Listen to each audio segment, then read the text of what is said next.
Zaid Ansari podcast में आप सभी का एक बार फिर से स्वागत है। मैं जैद अंसारी और आज हमारे साथ मौजूद है पिछली पहला हमारे पॉडकास्ट के स्टार सईद अंसारी और पापा भाई। हमने जैसा आपसे पिछले वीडियो में कहा पापा भाई से पूछा था कि रईस शेख के बारे में क्या ख्याल है, क्या चीज़ें हैं, और जैसा कि पापा भाई ने हमको लंबी सिमित चौल के बारे में बताया, रईस शेख ने उनको डेवलप किया। मगर कुछ लोग हैं जो हमें कमेंट्स कर रहे हैं, बताए हैं कि उसमें रईस शेख का हाथ नहीं बल्कि उमर लकड़े वाले का हाथ। तो पापा भाई आपका इस बात पे क्या कहना है?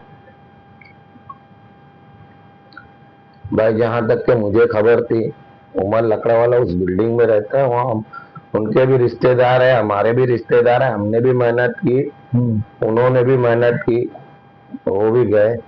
लेकिन मेन मुद्दा आ रहा था रईस भाई का नाम। तो हमने रईस भाई को टारगेट किए, रईस भाई का नाम उछाले, रईस भाई के खिलाफ बहुत कुछ बोले, उन्हें ओपन चैलेंज किए भी थे हमने कि आप आ जाओ, क्या है कंस्ट्रक्शन के। लेकिन वो सब एक बोलने की बात है। भाई देखो, अभी मैं बहुत सी जगह मेहनत करता हूँ, लेकिन क्रेडिट कोई और लोग लेके जाते। तो मुझे क्रेडिट से मतलब नहीं है कि कौन किसकी क्रेडिट ले रहा है, काम होने से मतलब है। बाकी मैं इसके ऊपर ज्यादा बहस या उमर लकड़ा वाला किया या और कोई किया। उमर लकड़ा वाला भी मेरा बचपन का दोस्त है, अपना खास दोस्त है, और वो भी अच्छा काम करता है अल्हम्दुलिल्लाह। बहुत सी जगह मेरी हेल्प किया वो भी। लेकिन मेरा मेरा बोलने का मतलब है कि काम होने चाहिए। अब उमर लकड़ा वाले ने किया, या जैसे रईस भाई का हर जगह आ रहा था छोटी छोटी वीडियो में कि रईस भाई ने हमारे लिए ऐसा कहा। तो एक मुद्दा था, वो मुद्दे पे बात हुई, और उसने जो रईस भाई ने ऐसा बोले थे कि भाई रईस की वजह से काम नहीं होगा, काम हो गया। तो उस कराने वाला कोई और, मैं तो बोलता हूँ कराने वाला ऊपर ऊपर वाला है। अगर ऊपर वाला चाहेगा तो बनेगी, ऊपर वाला नहीं चाहेगा तो कुछ नहीं होगा। जैसे कि हमारा काला पानी पड़ा है। मैं वही काला पानी पे ही आ रहा था। लोगों ने कमेंट्स में ये भी कहा है कि तुम काला पानी के बारे में कुछ बात क्यों नहीं करते। अभी देखा जाए तो कमेंट्स में ये भी आया है कि 2 या 3 दिन पहले काला पानी के नाके पे कुछ मसला हुआ था। देखो भाई, जहां तक के काला पानी की बात है, तो काला पानी के लिए पर्सनल अयूब प्यान, जो हमारा भाई है, हमारा दोस्त है, हम बचपन से उनको जानते हैं। आज एक वो बहुत बड़ा अल्हम्दुलिल्लाह बिल्डर है, नामचीन आदमी है, कारपोरेटर जीता हुआ है। और वो आदमी जो काम कर रहा है आज की तारीख में मुंबई में, मदनपुरे में, उससे अच्छा बिल्डर कोई है ही नहीं। अगर उस आदमी ने जिम्मेदारी काला पानी के लिए तो 101% बनेगा। और उनका लड़का है जैद, मैं उनको बहुत अच्छे से जानता हूँ, और वो हमारी जितनी इज्जत वो करता है मोहल्ले में, एरिए में, शायद कोई ऐसी इज्जत कोई को कोई देता है। एक माँ बाप की तरबियत है जो उनके बच्चों में छलकती है। तो जो जैद ने वादा किया, और मैं खुद पर्सनल काला पानी के लिए दसन बार गया। मैं बोलता हूँ ना, क्रेडिट लेने वाले खड़े हो जाते हैं। काम होने के बाद मैंने कराया, मैंने किया, मैंने वो किया। तो बहुत लोग हैं, मैं तो पर्सनल जाके अयूब भाई से दसन बार बात किया काला पानी के लिए। और अल्हम्दुलिल्लाह अल्हम्दुलिल्लाह बहुत से लोग भी गए होंगे बोलने के लिए। ऐसा नहीं कि मैं ही बहुत बड़ा वो हूँ, लेकिन मैं जा जाके मैंने भी पर्सनल बात किया हूँ। और एक जो अपना मदनपुरे में एक बिल्डिंग का और काम चल रहा था, जो काम रुका है 20 साल से, जिसमें राजू वजू लोग की जगह है। अब उसको ये बिल्डिंग का नाम अच्छा ही है, तो बिल्डिंग है मदनपुरे में, अयूब भाई के हाथ में भी वो है। वो 20 साल से रुकी थी, अयूब भाई ने वो भी काम लिया। वो काम भी बहुत जल्द से जल्द स्टार्ट होने वाला है। जैसे कि अभी हमारा पार्ट 1, ये तो पार्ट 1 के कमेंट्स थे। अभी पार्ट 1 के बाद हमने कहा था कि पार्ट 2 भी आएगा। उसके बाद मैंने एक शॉर्ट वीडियो डाला था कि इसमें मैंने पूछा था कि लोगों के एरिया वालों से मैंने बोला था कि आप भी अपने सवाल दीजिए। तो मुझे सबसे पहला सवाल आया है आमीन की तरफ से, आमीन खान की तरफ से। उसका कहना है कि आप MIM को कुछ साल पहले बहुत सपोर्ट किए, जब फैयाज अहमद खान साहब थे, और उनको जब हैदराबाद लेके गए, मुंबई का प्रेसिडेंट बनाए, तब से लेके अब तक के MIM से आपको क्या फायदा हुआ? आप इलेक्शन क्यों नहीं लड़े? देखो, मैं फायदा नुकसान तो देखता नहीं, और इलेक्शन के टाइम जो भी कैंडिडेट खड़ा होता है, मैं काम वाला कैंडिडेट देखता हूँ जो काम के लायक है। अब यहाँ ऐसा हो गया है ना अपने एरिया में, जब इलेक्शन आएगा तो कॉम पे लोग जाग जाते हैं, कॉम कॉम कॉम कॉम। अरे क्या कॉम कॉम लगाए हो यार। हाँ, इलेक्शन आता है, कॉम के आदमी को जिताना है, कॉम। ये स्टार्ट हुआ है वारिस पठान से।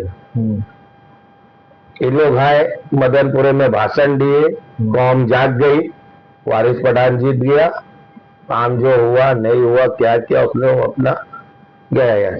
लेकिन उस वक्त आज तक के कौम ही कौम चल रही है। जब इलेक्शन आता है MLA का या MP का, तो अचानक 5 साल में एक बार कौम जागती है अपने मुसलमान की, उसके बाद सो जाती है। पर आपने फिर जब इलेक्शन आता है फिर जागती है, फिर सो जाती है। अगर तुमको इतने ही है कौम की पंचायत या इतने ही कौम का आप हमदर्द पे टॉनिक बनते हो, मैं हर एक को बोल रहा हूँ, तो भाई हर एक जगह जाके खड़े हो। जो हमारे इधर से माँ बहने, किसकी भी नॉन मुस्लिम मुस्लिम जिनकी भी निकलती है, आते जाते बच्चे लोग कॉलेज पढ़ते हो, वहां तुम जाके देखो तो क्या होता है। आप लोगों को सबकी परवाह नहीं है, बस आप लोग को बस इलेक्शन आ गया तो इसको जिताना, इसको हराना। तुम ठसनबाजी रखते हो एक दूसरे से, और यही ठसनबाजी में ना हमारी कौम बहुत पीछे जा रही है, बहुत नीचे जा रही है। तुम अपने ठसन उतारते हो जब इलेक्शन आता है, तो मेरा बोलना यही है। आप ये बात किसके लिए बोल रहे हैं?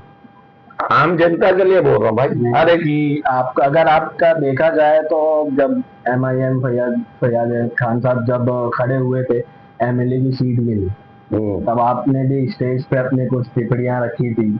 YMCA में हो गया, जुला मैदान में हो गया। अरे जब इलेक्शन आता है तो भाई टिप्पणियां रखनी पड़ती है ना। आप नहीं बोलोगे तो मतलब क्या है? आपको किसी न किसी के बारे में बोलना पड़ेगा। भी जैसे नीतीश रानी है, तो हर चीज में हमारे बारे में बोलता है।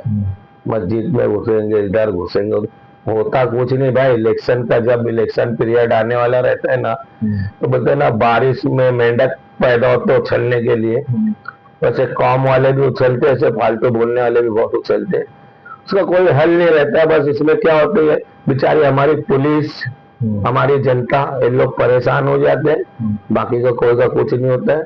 एक माहौल गर्म हो जाता है। हमारे जो बड़े बड़े ऑफिसर हैं, DCP, ACP, कमिश्नर, ये लोग बेचारे लोग परेशान हो जाते हैं फालतू बयान पे।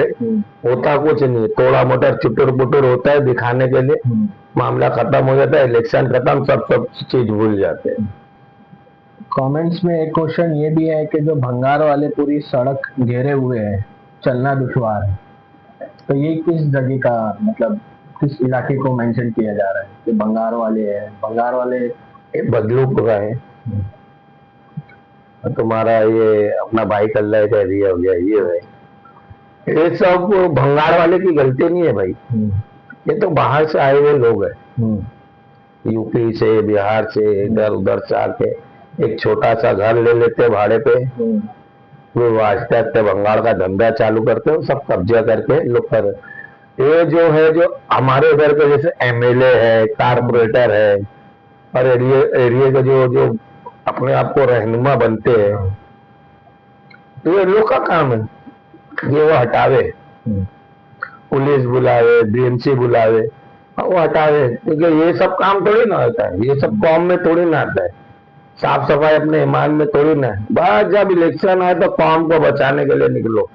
ये सब काम के लिए कोई लीडर आगे नहीं आता है। जो लीडरशिप संभालते हैं ना पूरे, ये कि अरे हम लोग वोट दिलाएंगे, इसको लाएंगे, उसको लाएंगे। जो जर्नल काम है ना हमेशा का, जिससे आम जनता परेशान होती है, कौम परेशान होती है, वो काम करो। मेरा बोलने का मतलब ये है। इलेक्शन 5 साल में एक बार आता है तो ऐसी कौम जागती है भाई, जैसे पूरे वर्ल्ड में कोई कहीं की कौम नहीं जागती है, जैसे भाई कल्ला एरिया की कौम जागती है। जहां जहां मुसलमान का एरिया, जैसे कुरला हो गया, भाई कल्ला हो गया, घाट के ऊपर चेंबोरी, जहां जहां ज्यादा मुसलमान, वहां अचानक ना कौम जाग जाती है। इलेक्शन आता है ना तो कौम बहुत जल्दी जागती है। बाकी और कोई काम में नहीं। नशा हो रहा है, लड़कियों को छेड़ा जा रहा है, लड़कियों के साथ गलत होता है और लोग के साथ गलत होता है। तो जब कौम सोई रहती है, जब जागती नहीं, 5 साल में एक बार हमारी कौम में इतनी ताकत है कि 5 साल में एक बार जागना ही जागना है।